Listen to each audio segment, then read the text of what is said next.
This is the 8th book that I've published for children and teens, and it's called She Touched the World, and it's the biography of Laura Bridgman, who was the first successfully educated deafblind person 50 years before Helen Keller. And she was remarkable, but kind of eclipsed by Helen.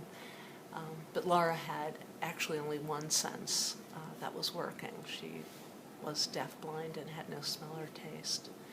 But they were able to educate her, and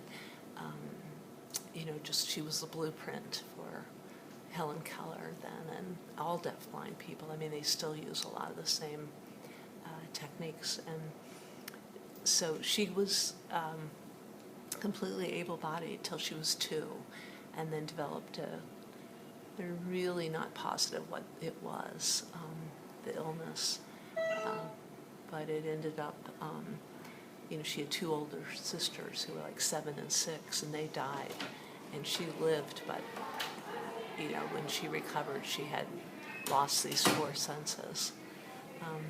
But she was pretty much a genius, and she was very, all involved in the reform movement, educational reform, and all the big names of people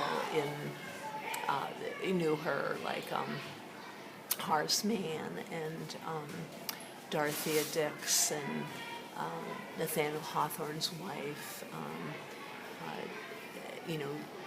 did a sculpture of her, and she was right in that, all the controversy. I mean, they would use her as a weapon for educational reform. They say, Laura Bridgman, look at her, she's not being spanked, and she has such a thirst to learn. She doesn't have to memorize things, and she's just learning constantly.